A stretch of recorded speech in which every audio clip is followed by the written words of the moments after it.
আমি খুব হতাশ এবং ক্ষুব্ধ।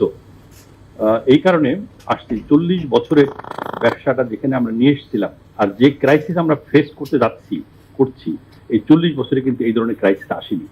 ৩ দিন আগে আমার যারা ব্র্যান্ড বড় বড় কাস্টমার তাদেরও লবিং করছে, তাদেরও লবিস্ট নিয়োগ করেছে যে কোন কোন দেশের থেকে যারা ব্যবসা করতে তার নেগোসিয়েশন স্কিলনেস কোথায়, কি অবস্থা।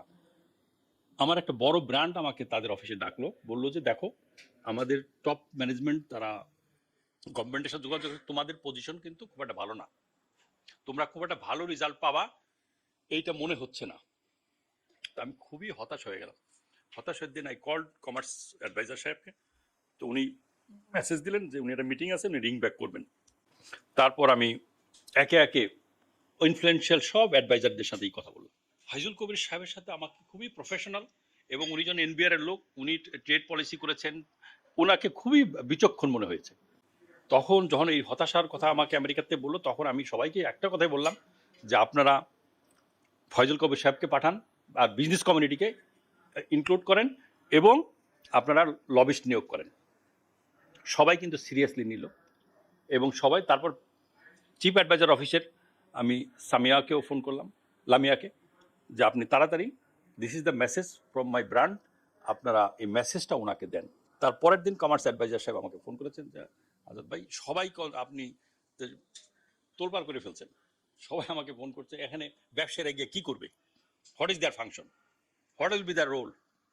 আর এখানে তো 95% প্রবলেম আমরা সলভ করে ফেলছি, এখন 5% বাকি আছে।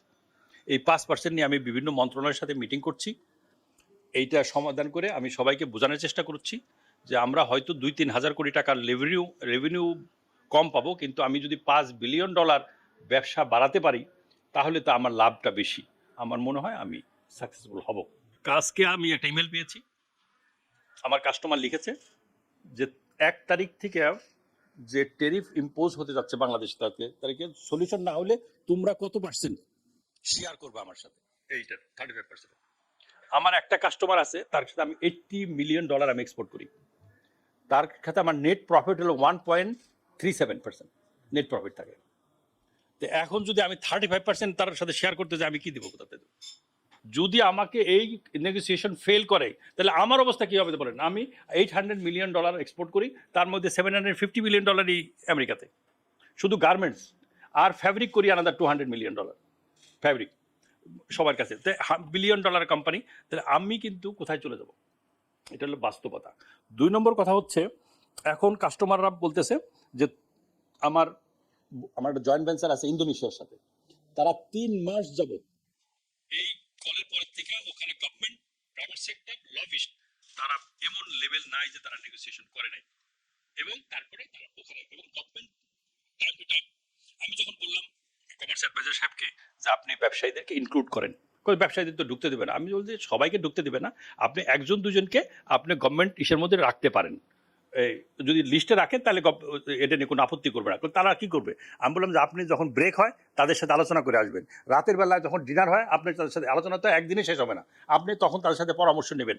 এবং আমি তাকে এটাও বোঝানোর চেষ্টা করলাম যে দেখেন আমার 40 বছরের অভিজ্ঞতা, এই আজকে গার্মেন্টসে আমরা সেকেন্ড পজিশন ওয়ার্ল্ডের মধ্যে। কেন?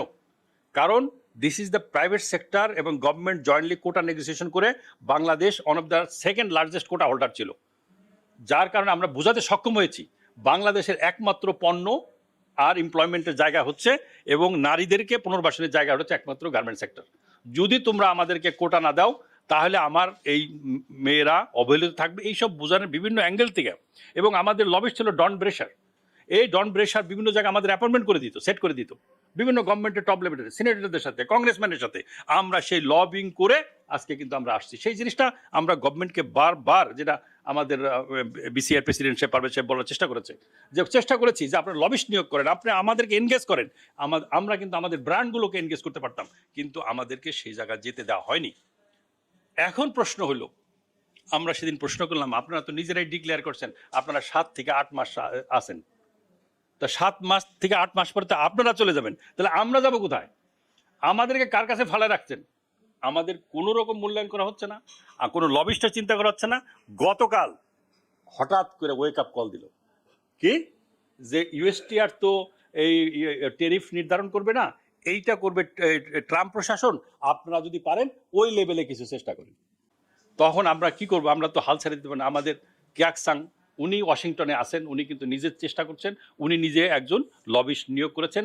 আমরা কয়েকজনে মিলে বিজিএম এর প্রেসিডেন্ট সাহেবের সাথে আলাপ করে, বিজিএম প্রেসিডেন্ট সাহেব তখন বলল যেহেতু গভর্নমেন্ট বলছে তাড়াতাড়ি করে, উনি কালকে রাতকে পিআরআইকে একটা চিঠি দিয়েছেন এবং পিআরআইকে বলেছেন যে আপনি যা যা লবিস্ট নিয়োগ করার দরকার করেন। কিন্তু এখন আমরা লবিস্ট নিয়োগ করে কতদূর কি করতে পারবো আমাদের জানা নাই।